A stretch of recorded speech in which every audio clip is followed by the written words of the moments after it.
SV news కు స్వాగతం. ముందుగా హెడ్లైన్స్. ఆ ఉగ్రవాద ముళ్ళును తొలగించాల్సిన సమయం వచ్చింది. నరేంద్ర మోదీ.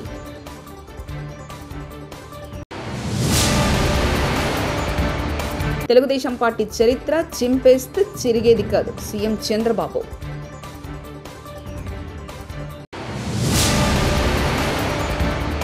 నిరుద్యోగులకు శుభవార్త తెలిపిన మంత్రి సీతక్క.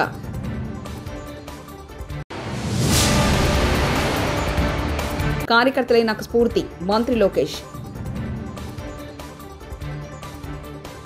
ఒక శరీరం ఎంత బలంగా ఉన్నా ఒక ముళ్ళు గుచ్చుకుంటే అంత నొప్పిగా మారుతుందని ప్రధాని నరేంద్ర మోదీ గుజరాత్ పర్యటన సందర్భంగా అన్నారు. పాకిస్తాన్ మద్దతుతో దేశంలోకి ప్రవేశిస్తున్న ఉగ్రవాదమే ఆ ముళ్ళు అని, దాన్ని తొలగించాల్సిన మీ సమయం వచ్చిందంటూ ఆయన గుర్తు చేశారు. మే 27, 2025 గాంధీనగర్లో 5,536 కోట్ల విలువైన అభివృద్ధి ప్రాజెక్టులకు శంకుస్థాపన చేసిన ప్రధాని దేశ భద్రత, అభివృద్ధి, సంస్కృతి, జాతీయ గౌరవం గురించి కీలక వ్యాఖ్యలు చేశారు. గుజరాత్లోని ప్రతి మూలలో దేశభక్తిని చూశానని, ఇది కేవలం గుజరాత్కు మాత్రమే పరిమితం కాదన్నారు. ప్రతి భారతీయుడు హృదయంలో ఉందని మోదీ పేర్కొన్నారు.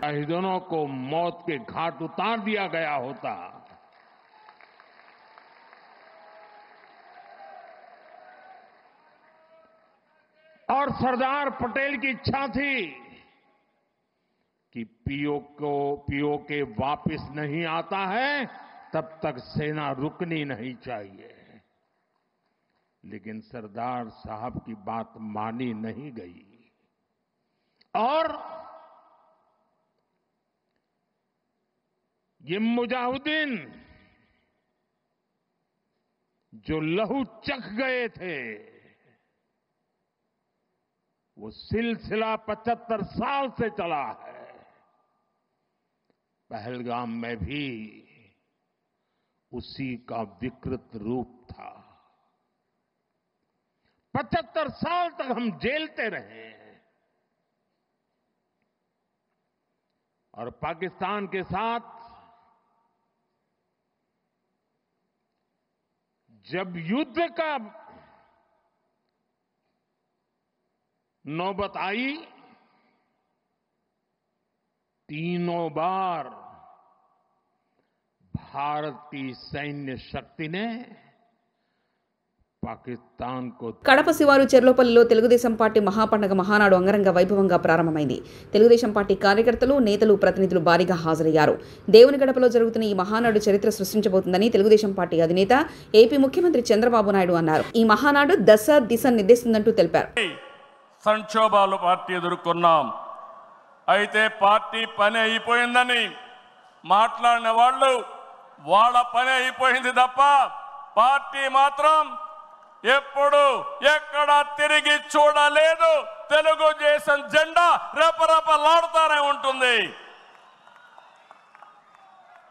నాటి ఎన్టీఆర్ చైతన్య రథం నేను చేసిన వస్తున్న మీకోసం పాదయాత్ర, ఎన్నికల ముందు లోకేష్ చేసిన యువగళం వరకు కార్యకర్తల్లో అదే పోరాట స్ఫూర్తి. పాలనంటే హత్య రాజకీయాలు, కక్ష సాధింపులు, వేధింపులు, తప్పుడు కేసులని మార్చేశారు గత ప్రభుత్వం. విధ్వంస పాలనతో రాష్ట్రాన్ని సర్వనాశనం చేశారు. దీన్ని ప్రశ్నించిన తెలుగుదేశం కార్యకర్తల్ని, నాయకుల్ని ప్రాణాలు తీశారు, వేటాడారు, వెంటాడారు. తెలంగాణలోని నిరుద్యోగులకు మంత్రి సీతక్క శుభవార్త తెలిపారు. ఉపాధి అవకాశాల కల్పన కోసం రాజు యువ వికాసం ద్వారా జూన్ 2న లబ్ధిదారులకు మంజూరు పత్రాలు అందజేయనున్నని వెల్లడించారు. లక్షలోపు యూనిట్లకు మొదటి దశలో ప్రొసీడింగ్స్ ఇవ్వాలని ప్రభుత్వం నిర్ణయించినట్లు తెలిపారు. రాష్ట్ర ఆవిర్భావ దినోత్సవ సందర్భంగా రేవంత్ ప్రభుత్వం ఎంపికైన లబ్ధిదారులకు మంజూరు పత్రాలను అందించనున్నట్లు ప్రకటించారు. ఎత్తిన జెండా దించకుండా తెలుగుదేశం పార్టీకి కాపలా కాసిన ప్రతి కార్యకర్తకు శిరస్సు వంచి పాదాభివందనం చేస్తారని మంత్రి లోకేష్ కడపలో మహానాడులో ఘనంగా ప్రారంభమైంది. ఈ సందర్భంగా మంత్రి లోకేష్ మాట్లాడుతూ కార్యకర్తలే పార్టీకి బలగమని స్పష్టం చేశారు. ఎన్టీఆర్ పార్టీ పెట్టిన ముహూర్త బలం గొప్పదన్నారు. పసుపు జెండా దించకుండా పోరాడే కార్యకర్తలే తనకు స్ఫూర్తి అని చెప్పుకొచ్చారు. తెలుగు జాతి కోసం పుట్టిన ఏకైక పార్టీ టీడీపీ పార్టీ అన్నారు. టీడీపీకి ప్రతిపక్షం కొత్త కాదని, అధికారం కొత్తే కాదని అన్నారు. తెలుగుదేశం పార్టీ అంటేనే కార్మిక కష్టాలు తీర్చేదానికి పుట్టిన పార్టీ. కులాలు, మత, ప్రాంత ఎజెండాతో అనేక పార్టీలు పుట్టినాయి. కానీ తెలుగు జాతి కోసం పుట్టిన ఏకైక పార్టీ మన పార్టీ తెలుగుదేశం పార్టీ. 43 ఏళ్ల ప్రయాణంలో ఎన్నో విజయాలు చూసాం. మనకు ప్రతిపక్షం కొత్త కాదు, మనకి అధికారం కూడా కొత్త కాదు. అధికారంలో ఉన్నా ప్రతిపక్షంలో ఉన్నా తెలుగు వాళ్ళు ఎక్కడైనా ఇబ్బందుల్లో ఉంటే మొదటిగా స్పందించిన పార్టీ ఒక తెలుగుదేశం పార్టీ. సమాజమే దేవాలయం, ప్రజలే దేవుళ్ళన్న అన్నారు అన్న ఎన్టీఆర్. మన అధినేత చంద్రబాబు గారు దగ్గర నుంచి కార్యకర్తల వరకు అందరం ఏదో ఒక రూపంలో ప్రజలకి సేవలు చేసుకుంటూ వచ్చాం. మారుతున్న కాలానికి తగ్గట్టుగా పార్టీ కూడా అడుగులు వేయాలి. ఎప్పటికప్పుడు పార్టీలో చర్చ జరగాలి, ప్రజలకు మరింత దగ్గర అవ్వాలి. ప్రణాళికలు సిద్ధం చేసి ఆ ప్రణాళిక పైన మహానాడులో చర్చించాల్సిన బాధ్యత మనందరిపైన ఉంది. పార్టీ మరొక 40 ఏళ్ల పాటు నడిపించడానికి అవసరమైన కీలక నిర్ణయాలు మనం ఈ మహానాడు వేదికగా చర్చించాలి. తెలుగువారి ఆత్మగౌరవం పార్టీ మూల సిద్ధాంతం.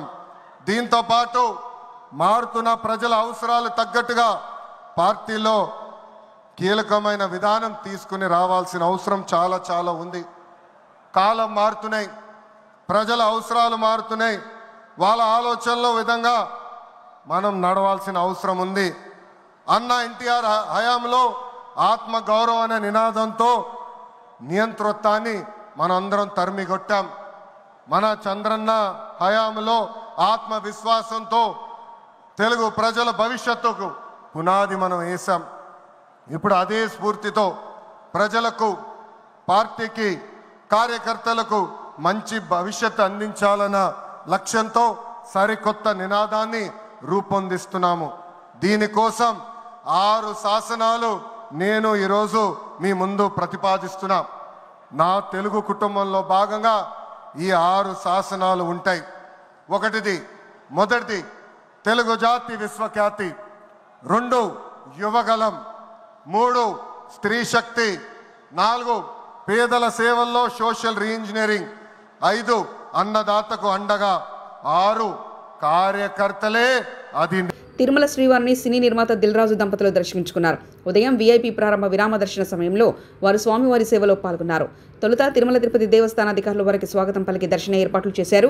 అనంతరం ఆలయంలో వెళ్లిన వారు స్వామివారిని దర్శించుకుని మొక్కులు చెల్లించుకున్నారు.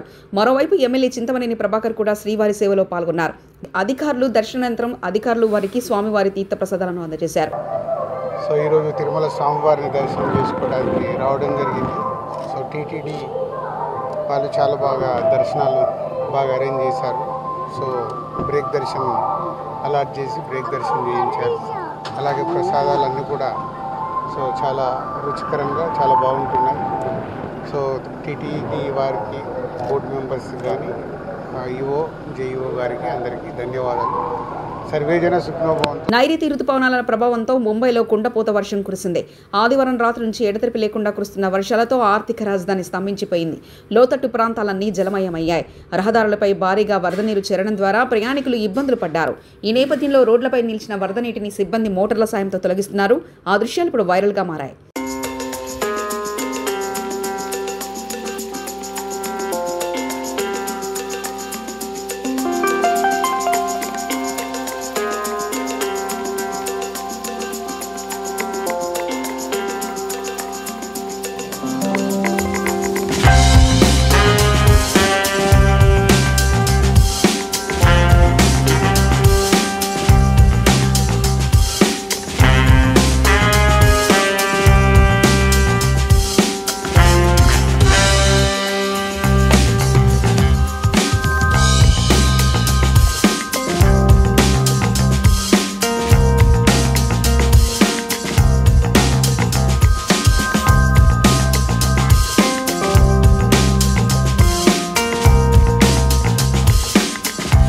మిస్ అయిన కన్నప్ప సినిమా హార్డ్ డ్రైవ్లో ప్రభాస్ సీన్లు, ఆ హార్డ్ డ్రైవ్లో సినిమాలో కీలక పాత్ర పోషిస్తున్న ప్రభాస్ యాక్షన్ సీన్లు ఉన్నాయని తెలుస్తుంది. హార్డ్ డ్రైవ్ బ్యాకప్ పెట్టుకున్నా కూడా ఎవరైనా ఆన్లైన్లో లీక్ చేస్తే ఎలా అని ఆందోళన పడుతున్న చిత్ర బృందం. ఉపాధ్యాయులు టెక్నాలజీ ఉపయోగించుకొని బోధించాలి. ప్రభుత్వ పాఠశాలలో అడ్మిషన్ పెంచే దిశగా కృషి చేయాలి. చింతా ప్రభాకర్, ఎమ్మెల్యే, సంగారెడ్డి నియోజకవర్గం.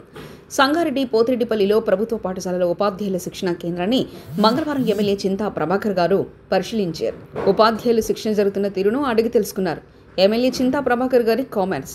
సెలవు రోజుల్లో కూడా స్కూల్ అసిస్టెంట్ ఉపాధ్యాయులు, ప్రధానోపాధ్యాయులు శిక్షణ శిబిరాలకు రావడం అభినందనీయం.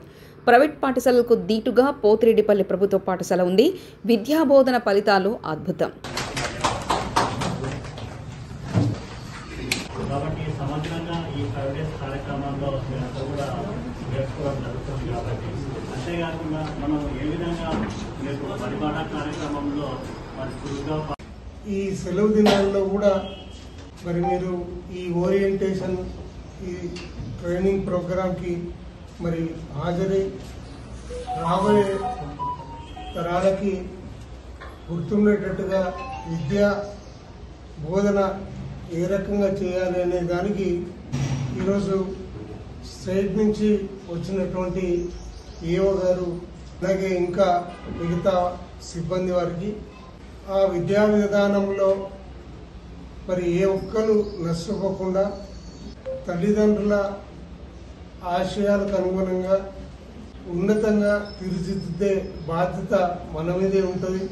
ముఖ్యంగా ఏంటంటే ఈరోజు ప్రైవేటు పాఠశాలలు వచ్చి కొంత మనకి ఇబ్బంది కలిగిస్తున్నమాట వాస్తవం. మరి ఈరోజు మనకంటే ఏం గొప్పగా ఉండవు. ఈరోజు ప్రభుత్వ పాఠశాలల్లో ఈ పాఠశాలను తీసుకుంటే కార్పొరేట్ పాఠశాల కంటే ధీటుగా ఏమాత్రం తగ్గకుండా ఉన్నటువంటి పరిస్థితి. మరి వాళ్ళ ప్రచారం ఎక్కుండి లోపల డొల్లతనం ఉన్న స్కూళ్ళు ఎన్నో ఉన్నాయి.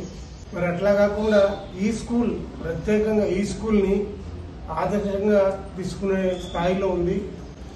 స్ట్రెంగ్త్ బాగానే ఉంటుంది, సిబ్బంది కూడా చాలా బాగా చెప్తారు.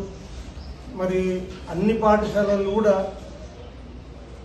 మరి అదే స్థాయిలో ఉండి మనకి ప్రభుత్వ పాఠశాల అంటే ప్రైవేటు పాఠశాలకి ఏమాత్రం తీసిపోకుండా ఉన్నదే పరిస్థితి కలిగించి మరి విద్యార్థుల తల్లిదండ్రులకి ఎవరన్నా ఆబ్సెంటిజం ఉంటే ఎందుకు అనే పరిస్థితి మరి గతంలో అయితే ఉండేది. వాళ్ళ ఇంటి వరకు వెళ్ళి మరి వాళ్లను పలకరించి ఆరోగ్యం బాగాలేక వస్తాడా, ఏమి ఇబ్బంది అని తెలుసుకునే పరిస్థితి ఉండే. కానీ ఈరోజు అది కొరబడుతున్నదనే విషయం వాస్తవం. మరి వాళ్ళని కాకుండా మరి స్ట్రెంగ్త్ పెంచుకోవడానికి కొంత మనం ప్రచారంలో కూడా మనం ముందుండాలని నేను కోరుతా ఉన్నా. వరంగల్ నగరంలో మట్టేవాడ పోలీస్ స్టేషన్లో ACP Nandiram Nayak press meet నిర్వహించారు. ఈ సందర్భంగా ఆయన మాట్లాడుతూ మే 11వ తేదీన బ్యాంక్ కాలనీ శాంతినగర్ బయ్యాస్వామి ఇంట్లో తాళం పగలగొట్టి దొంగతనానికి పాల్పడిన 2 అంతర్రాష్ట్ర దొంగలను పట్టుకోవడంలో మట్టేవాడ పోలీసులు ముఖ్యమైన విజయం సాధించినట్లు తెలిపారు. అనుమానితులుగా గుర్తించబడిన వారు వెంకట్రామ్ గచ్చిబౌలి మహారాష్ట్రవాసి, సయ్యద్ రహీం బోస్ రోడ్ మహారాష్ట్రవాసి. ఆ ఇద్దరు మే 11న వరంగల్కి వచ్చి శాంతినగర్ ఏరియాలో ఖాళీగా ఉన్న ఇంటిని లక్ష్యంగా చేసుకుని తాళాలు పగలగొట్టి 9 తులాల బంగారం మరియు 1000 రూపాయల నగదును దొంగలించారంటూ తెలిపారు. కంప్లైంట్ రావడం జరిగింది. దాంట్లో 10 తులాల బంగారము సుమారుగా దొంగలు ఎత్తుకుపోయారని చెప్పేసి మటవాడ పోలీస్ స్టేషన్లో అదే రోజు వచ్చి కంప్లైంట్ ఇవ్వడం జరిగింది. ఆ కంప్లైంట్ పైన మటవాడ సిఐ గారు కేసు నమోదు చేసి ఎస్ఐ నవీన్ ఆధ్వర్యంలో ఒక డెడికేటెడ్ టీం, ఈ దొంగలను పట్టుకోవడానికి ఒక డెడికేటెడ్ టీంను ఫామ్ చేసి ఈ కేసు ఛేదించడానికి ఎఫర్ట్స్ స్టార్ట్ చేయడం జరిగింది. అందులో భాగంగానే మా టీం అన్ని రకాల ఎవిడెన్సెస్, ఇటు టెక్నికల్ ఎవిడెన్స్, అటు హ్యూమన్ ఇంటెలిజెన్స్, అన్ని రకాల ఎవిడెన్సెస్తోని ఈ నేరస్తులను ఆ ఉగ్రవాద ముళ్ళును తొలగించాల్సిన సమయం వచ్చింది. నరేంద్ర మోదీ.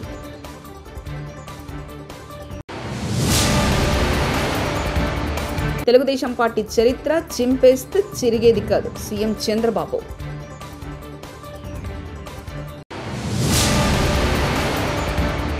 నిరుద్యోగులకు శుభవార్త తెలిపిన మంత్రి సీతక్క.